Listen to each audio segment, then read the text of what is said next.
So this is my parbuckling setup and how I get logs up onto my mill. It's also the same way that I get logs up onto my trailer.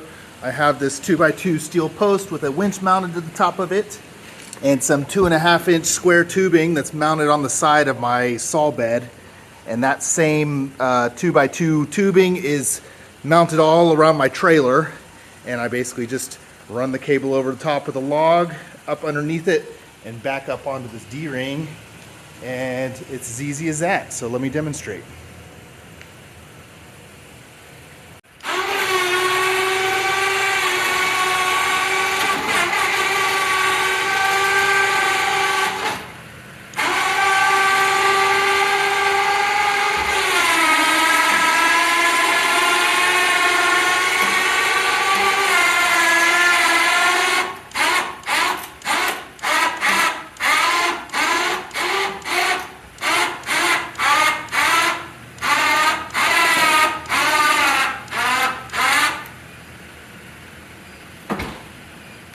And that's it. And then for the next 10 minutes or so, I'll kind of fumble around and get it into position. And then we're going to cut this nice walnut log up today in this beautiful Georgia weather.